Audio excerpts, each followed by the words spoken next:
Baik, assalamualaikum warahmatullahi wabarakatuh. Untuk materi kita setelah UTS ini, kita akan belajar terkait dengan anggaran kas.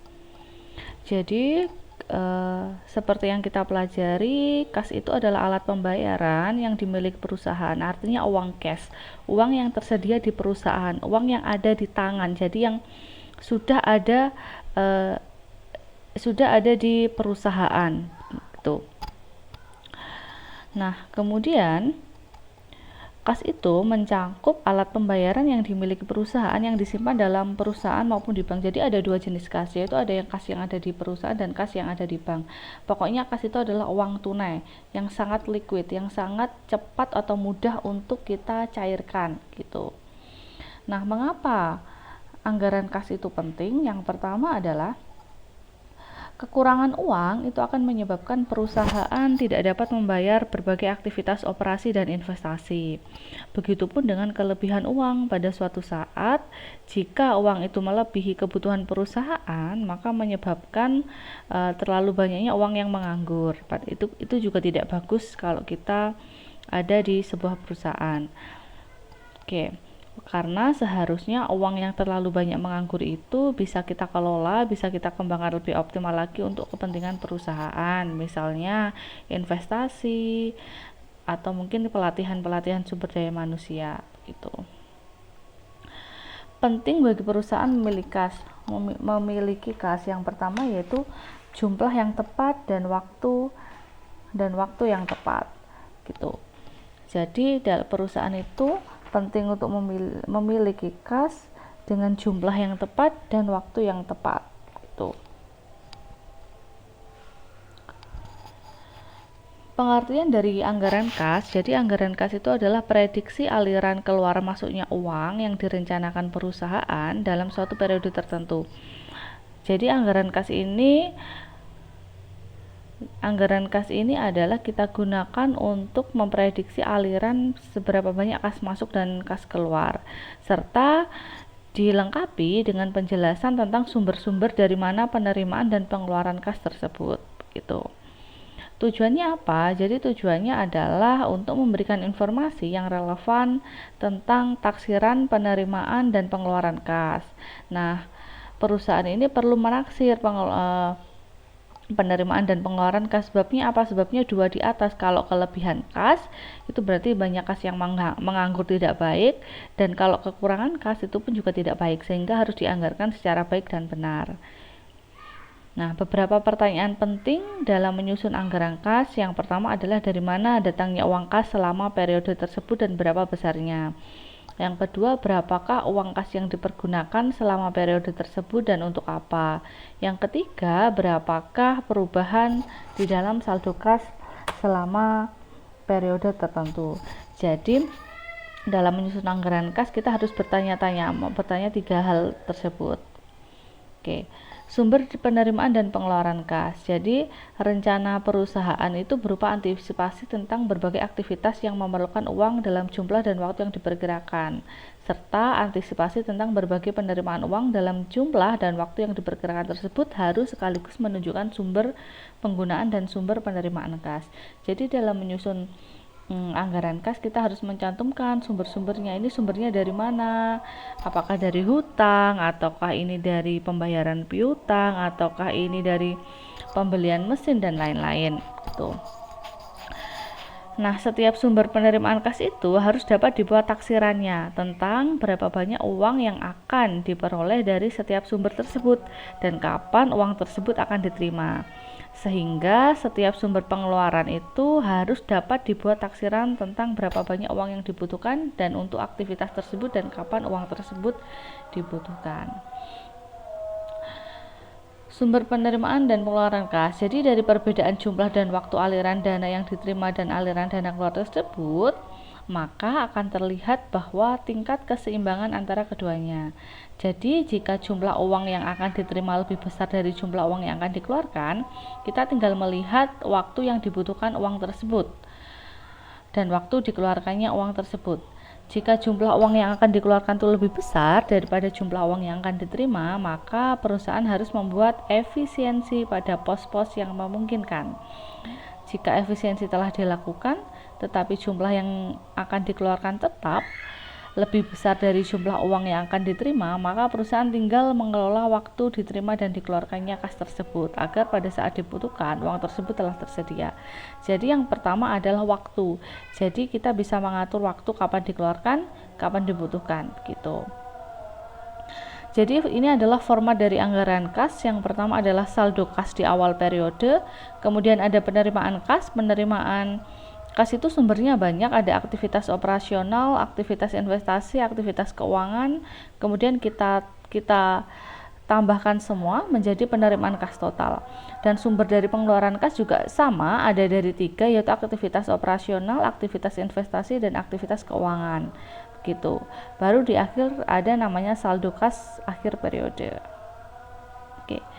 Jadi aktivitas operasi itu adalah berbagai aktivitas yang kaitannya dengan upaya perusahaan untuk menghasilkan produk perusahaan sekaligus begitu.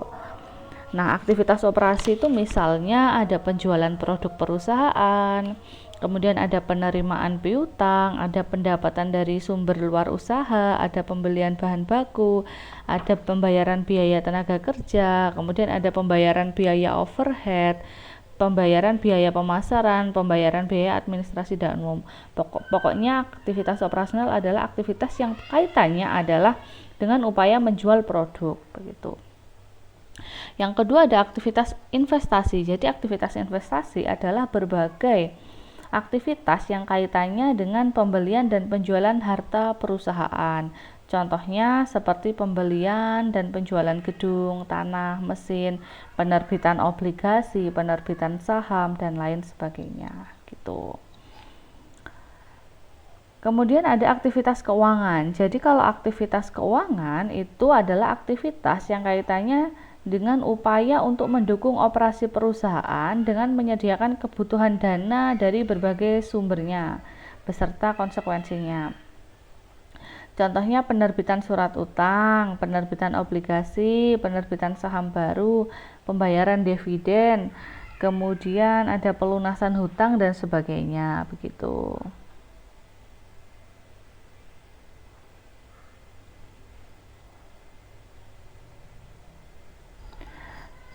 Yang ini tadi saya ralat, maksudnya bukan penerbitan ya, tapi pembelian, karena berbeda antara pembelian dan penerbitan obligasi. Kalau penerbitan obligasi maka dia masuk ke aktivitas keuangan, tetapi kalau pembelian obligasi dan saham maka masuk ke aktivitas investasi begitu.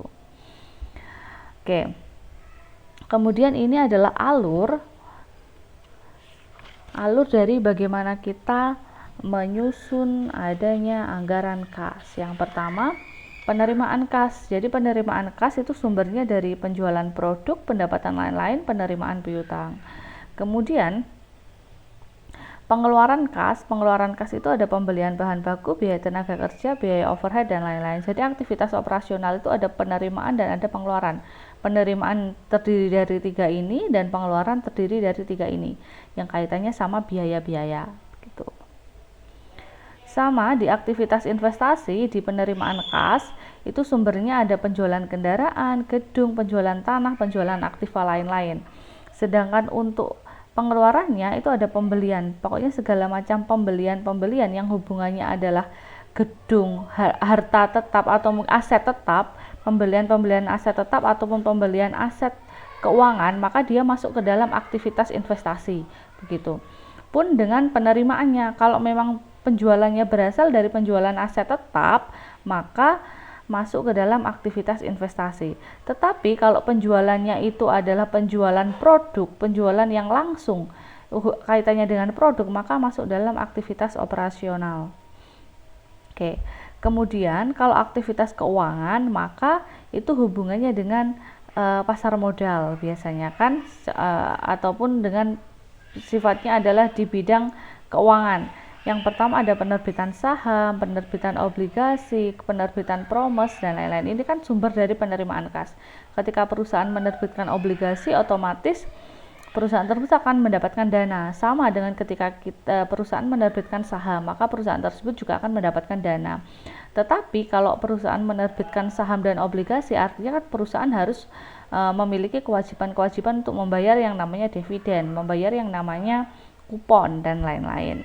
Oke, kemudian pengeluarannya ada pembayaran dividen, bunga, pelunasan obligasi, dan lain-lain. Kenapa pelunasan obligasi? Karena obligasi itu sifatnya adalah utang, jadi perusahaan yang utang. Nah, kalau perusahaan utang kan artinya harus dilunasi. Jadi pelunasan obligasi masuk ke dalam pengeluaran kas. Oke, sekarang kita ke contoh soal. Jadi di contoh soal kita harus perhatikan baik-baik dalam menyusun anggaran kas. Yang pertama, pada bulan Oktober tahun 2008, manajemen PT Nusa Indah itu menyusun anggaran kas perusahaan untuk tahun 2009. Jadi yang akan kita susun adalah anggaran kas tahun 2009. Nah, data yang dimiliki manajemen yang pertama yaitu ada penjualan tunai tahun 2009 diperkirakan sebesar 400 juta per bulan. Sedangkan penjualan kreditnya diperkirakan sebesar 250 juta. Berarti kalau penjualan kredit kita hitungnya kan sama dengan utang begitu. Kemudian diperkirakan saldo piutang usaha pada akhir tahun 2008 sebesar 200 juta. Dari jumlah piutang tersebut diperkirakan akan ditagih pada bulan Februari sebanyak 60%, berarti kan 60% dari 200 juta. Dan sisanya 40%-nya akan ditagih pada bulan Maret 2009.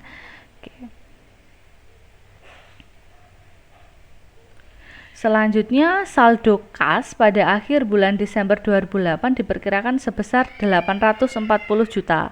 Jadi saldo kas saldo kas akhir bulan Desember ini akan menjadi saldo kas pada awal bulan Januari tahun 2009. Begitu. Kemudian ada pembelian bahan baku langsung dianggarkan sebesar 400 juta per bulan, di mana sebesar 60%-nya akan dibayar pada saat terjadinya transaksi dan sisanya akan dibayar pada bulan berikutnya begitu.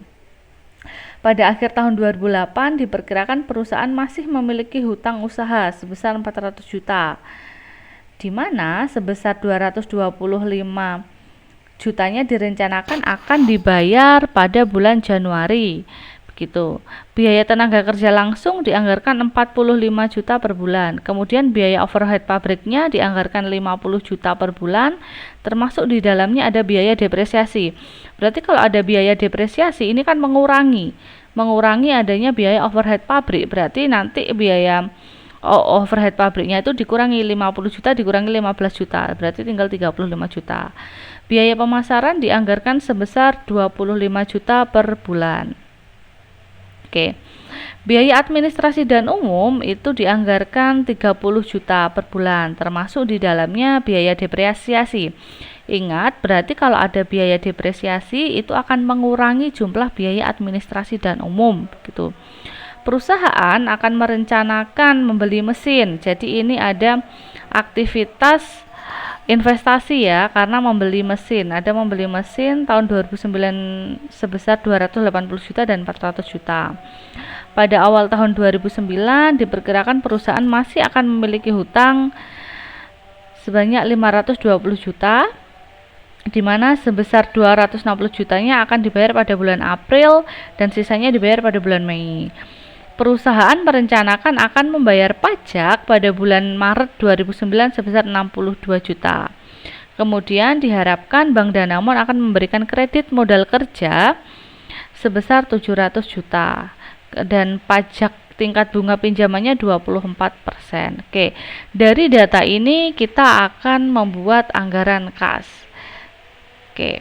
Oh, masih ada lanjutannya. Jadi ini perusahaan merencanakan penjualan 4 unit kendaraan. Berarti ini aktivitas pengeluaran operasi. Per unit diperkirakan seluruh mobil tersebut akan dapat terjual pada bulan Februari 2009. Dan untuk mengganti kendaraan yang telah dijual tersebut, perusahaan merencanakan akan membeli secara tunai sebanyak 5 unit kendaraan baru. Nah, kita disuruh membuat anggaran kas PT Nusa Indah untuk 6 bulan pertama pada tahun 2009. Oke, jadi kita bisa ketahui di sini tadi saldo akhir pada bulan Desember tahun 2008 adalah 840 juta. Ini kita jadikan ribuan ya. Nah, ini Berarti kan saldo akhir pada bulan Desember tahun 2008 itu akan menjadi saldo awal pada bulan Januari tahun 2009 sebesar 840 juta. Kemudian sama, tadi datanya adalah penjualan tunainya adalah 400 juta. Ini 400 juta. Kemudian penerimaan piutang tidak. Jadi piutang tadi kan diterimakan setelahnya. Terus pembelian tunainya adalah 240 juta. Pembayaran utang usahanya ada 225 juta. Kemudian biaya tenaga kerjanya 45 juta, sama yang ini juga biaya overhead 35 juta karena tadi ada biaya depresiasi. Biaya pemasaran 25 juta sama setiap bulannya, dan biaya administrasi dan umum itu adalah 22 juta, begitu kan. Nah, next. Nah, karena tadi belum ada pinjaman dan lain-lain, maka caranya adalah 840 kita tambah dengan 400, kita kurangi dengan ini. Jadi yang di dalam kurung ini adalah mengurangi dari jumlah yang ada di sini. Dan saldo akhirnya kita dapatkan adalah 648 juta. 648 juta kita pindah menjadi saldo awal pada bulan Februari tahun 2009 gitu ya. Oke. Kemudian ada penjualan tunai, sama tadi penjualan tunainya adalah setiap bulannya adalah 400 juta. Kemudian penerimaan piutang itu tadi kan ada berbeda-beda. Jadi di dalam penerimaan piutang itu tadi ada beberapa aspek, atau ada beberapa aturan begitu ya. Nanti akan saya kirimkan untuk ininya, perhitungannya ini kan saya kirimkan fotonya. Oke, sekian. Assalamualaikum warahmatullahi wabarakatuh.